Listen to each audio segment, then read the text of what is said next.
երբ որ դու այսօր եկար այստեղ, տեսանյութ ինձ ցույց տվեցիր, ասի թորնիկը սա խելագարվում եմ իր համար։ Ու նույն ժամանակահատվածում օրինակ կոմենտներում գրում են, որ քո թորնիկը չի, իրանք ունեն օրինակ մամա, քո աղջիկները չեն։ Այ այս նմանատիպ կոմենտներին դու ինչպես ես վերաբերվում։ Նախ ասեմ, որ որևէ նմանատիպ մեկնաբանություն վատ վերաբերվել կամ ինչ-որ նեղվել, ընդհանրապես այդ ինձ մոտ չկա, որովհետև դե մարդը այդպես է մտածում, բայց ես ինչ անեմ, ինչ-որ ապացուցելու բան չունեմ, նեղսրտելու չունեմ, հակառակը անելու։ Ես այլ կերպ եմ մտածում, այստեղ բիոլոգիականը բացարձակ կապ չունի, այստեղ կապ ունի, դու ինչ կապվածություն ունես դիմացինի հետ, քանի տարի եք իրար հետ հաղթահարել, ինքը քեզ ոնց է վերաբերվել, դու ոնց ես վերաբերվել։ Եթե ես ընդունել եմ որպես իմ աղջիկ, բնականաբար իմ աղջիկը ունեցել է երեխա, ես ընդունում եմ որպես իմ աղջկա երեխա, իմ թորնիկ, հա։ Եթե մարդկանց համար ծնողը ընդհանրապես դա միայն այն մարդն է, ով լույս աշխարհ է բերում, դա այդ մարդկանց անձնական կարծիքն է։ Ես չեմ կարող այդ կարծիքը փոխել կամ ազդել, բայց ես այդպես չեմ ապրում, այդպես չեմ մտածում, որովհետև աշխարհում, եթե մենք նայենք Եվրոպա, Ամերիկա, շատ այնտեղ այլ մակարդակի վրա է որդեգրումը երեխաների անգամ, հա, գնալ մանկատնից որդեգրել, եւ եթե դու որևէ մեկին գրես, որ սա քո երեխան չէ, այդտեղ դա շատ վիրավորական կհնչի, որովհետև թե այդ երեխային կվիրավորես, թե ծնողին կվիրավորես, դա իրենց որոշումն է։ Ի վերջո մարդիկ կան, ովքեր ուղղակի չեն կարող դառնալ ծնող ու այդպես են, հա, դառնում, դրա համար դա շատ նուրբ պահ է, որ պետք է նուրբ մոտենալ, բայց այդպես։ Այդ կոմենտներով նաև շատ անդրադառնում են քո արտաքին տեսքին ու միշտ մատնանշում են, որ Անահիտն բացառիկ արտիստներից է, որ բնական մնաց, ոնց ճանաչում ենք, տենց էլ մնաց։ Դա իմ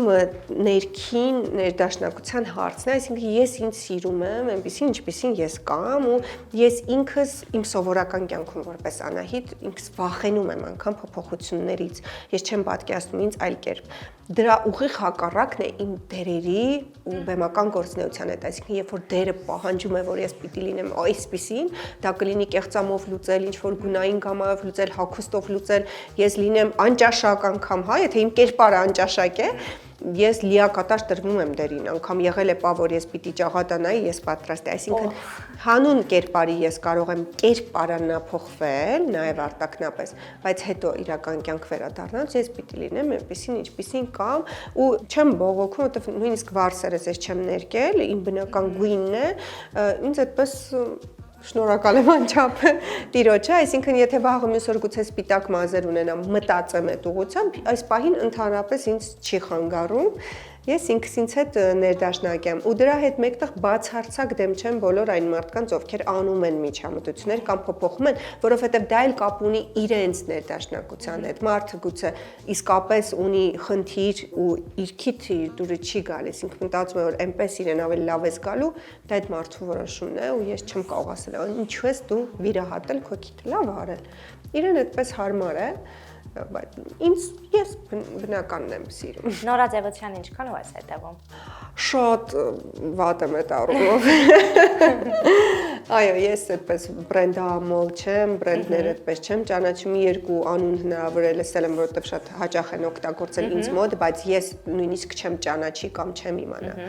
Այդ աշխարհը մի քիչ հեռու է ինձնից, այլ բան է, որ օրինակ հայկական արտադրողներ կան, որոնց միշտ իրենց կողքին եմ սատարում եմ, սիրում եմ, որ գիտեմ մերն է, մեր արտադրանքն է, այդ մի հատ ուրիշ հաճույք է, որ կրեմ ու այդպես գովազդեմ են առումով, որ մերն է։ Իսկ հայկական Քույստի բրենդին ծանոթ ես։ Քույստին իհարկե ծանոթ եմ։ Ես նույնիսկ իրենց պոդիումում ելույթ եմ ունեցել, քայլել եմ, շատ լավ ճանաչում եմ։ Ահա, օրինակ, եթե մեկ բառով նկարագրելու լինես, ոնց կնկարագրես Քույստին։ Նրբագեղ, հարմարավետ, երկու։ Ես մեկն էի ասել։ Մեկն վերջ։ Քույստի բրենդի հիմնադիր, դիզայներ, ոճաբան Քրիստինե Գրիգորյանը քեզ փոքրիկ նվեր է ուղարկել, քեզ նվեր քարտ։ Շատ շնորհակալություն Քրիստինային, ասեմ, որ տղաս ունի սպորտային համազգեստ սպիտակ քվիստից է էլի, ես ունեմ կապույտ շքեղզգեստ էլի քվիստից է, այնպես որ եւս մեկ նվերի համար շնորհակալ եմ։ Գեղեցկությունը գույների ճիշտ համադրություն է եւ ոճի ճիշտ ընտրություն է։ Ամենագեղեցիկ գույնային համադրությունը բնության համադրությունն է, բնությունը ինքը ստեղծում է գեղեցիկ գույներ։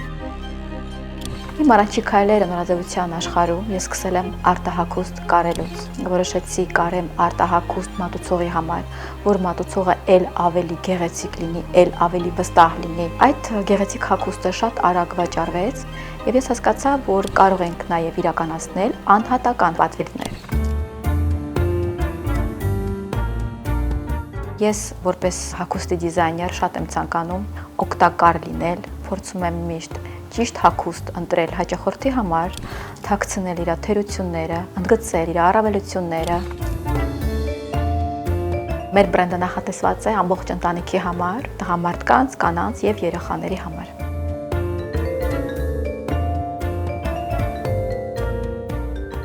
Մեր բուտիկում կան պատրաստի հագուստներ, որտեղ ցանկացած մարդ կարող են գտնել իրենց չափերին համապատասխան հագուստ եւ ատելյեում կարող են պատվիրել ցանկացած հագուստ, որը իրենց անհրաժեշտ է։ 11 տարի է, մենք դեռ չենք ունեցել դժգոհ հաճախորդ։ Ինձ համար դա մեծ չափանիշ է։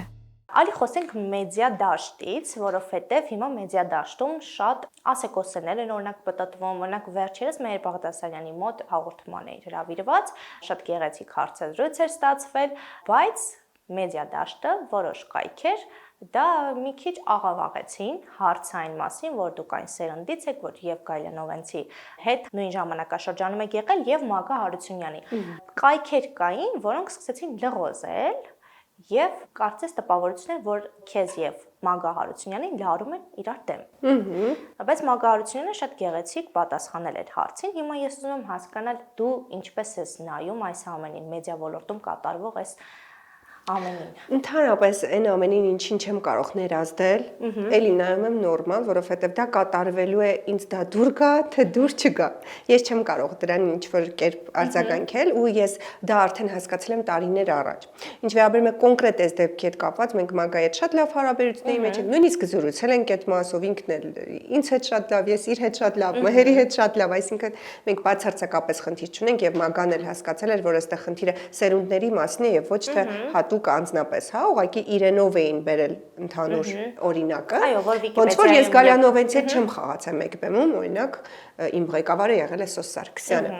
Նույն կերպ Մագայի հետ չեմ խաղացել սիթքոմում, բայց օրինակը բերվել էր իր առումով։ Իսկ ինչ վերաբերում է մեդիա դաշտին, ինչպես կմեկնաբանեն կամ ինչպես կարող են վերնագիր դնել, որը կարող է փոխել կարծիք, իսկ մենք շատ դեպքերում տեսնում ենք, որ մարդիկ ընդհանուր նյութը չեն կարդում, վերնագրից արդեն անում են հետևություն, եւ այդ կայքն է մեղավոր, եւ այդ մարդն է մեղավոր, ինձ թվում է։ Այսինքն այդ մեկնաբանողն էլ է մեղավոր, որովհետեւ ինքը պիտի միայն վերնագրով չառաջնորդվի։ Հատկապես եթե այդ վերնագրի առաջ դրված է հարցական նշանը։ Ես օրինակ այսօրվա պես հիշում եմ, երբ որ փոքրիկ էի սպասում ու ինձ զանգարեցին, ասցին ճիշտ է արդյոք դա թե ոչ, ես ասացի, գիտեք, այս պահին չեմ ուզում բարձրաձայնել ու ես ունեի դրա իրավունքը, որովհետև մայրանալը դա այն բանն է, որ մարդ ինքը պետք է որոշի, երբ դա հայտնի, հա, 1000-ում մի խնդիր կա, օրինակ։ Ես շատ հստակ ասլեի, խնդրում եմ, չեմ ուզում այդ մասին խոսվի եւ միևնույն է վերնագիրը դրվել էր եւ դրվել էր հարցական։ Արդյոք ունենալու է թե ոչ։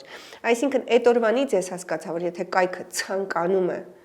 դնել, ինքը միևնույնն է դնելու է, ես խնդրեմ, չխնդրեմ, ասեմ, բայց այս պահին պատրաստ չեմ, ինքը հարցականով դնում է, հետո գրում է մենք զանգահարեցինք եւ նա ասաց, որ այս պահին դրա համար այսպես դրանից նեղվել եւ հետեւություններ անել իմաստ չունի, դա կատարվելու է։ Ես ավելի շատ խոսքս կուղեմ դիտողներին, ովքեր դրան ապահովում են դիտում եւ դրան ապահովում են մեկնաբանություն։ Ուշադիր եղեք, որ կայքն է, ինչպիսի համբավ ունի, վերնագիրը որքանով է համապատասխանում նյութին։ Եթե ձեզ այդ արտիստը իսկապես հետաքրքիր է եւ վերնագիրը մի տեսակ վախեցնող է կամ կասկածելի ու դուք մտածում եք, բայց արդյոք այս արտիստը ապա կարդացեք նյութը եւ տեսեք, որ հնարավոր է նյութը բացարձակապես կապ չունի այն վերնագրի հետ, որը առանձնացրել է։ Ինչպես մի անգամ ասում էին, դուք ինչ ֆիլմեր եք սիրում, մասնագիտական հարցազրույց էր, ասում եմ, ես սիրում եմ ռոմանտիկ, իսկ արտակը ասում եմ, դե ինքը պատմական, լինում է, որ հեռակառավարման Վահանակի համար վիճեք։ Տեսեք, հարցի մեջ արդեն կա վերնագիր, հա։ Ասում եմ, դե հա, իհարկե լինում է, ես ուզում եմ սա դիտել, ինքը վերջ։ Հարցազրույցն ավարտվեց, հաճախ ենք վիճում, թե հեռակառավարման Վահանակի համար է, թե ֆիլմի համար է, հա, կարևորը դա դրվեց ու մարդիկ արդեն բարեկամները զանգել են ինչ ա եղել, ինչ եք վիճում։ Ու դու այսպես որտեղ եմ վիճում, երբ եմ վիճել, մի հատ տեսնեմ, հետո կարդում ես նյութը հեռակառավարման վահանակի համար հաճախ եք վիճում։ Այո, իհարկե վիճում ենք, վերջ։ Այո, իհարկե վիճում ենք, ասել ես, բայց դու դա ինչ կոնտեստի մեջ ես ասել, ինչպես ես արել։ Դրա համար էստեղ խորհուրդս բոլոր այն մարդկանց, ովքեր իսկապես այսպես տարօրինակ վերնագրեր են տեսնում, թող առաջին հերթին նյութը ուսումնասիրեն, նոր մեկնաբանեն, որովհետև շատ դեպքերում նաև մեկնաբանում են միայն վերնագրից։ Էդ ինչ դարավանահիտը, որ սկսեց, չգիտեմ, մագայի մասին էսպի չէ, բայց դուք նայեք մի հատ հետո նոր։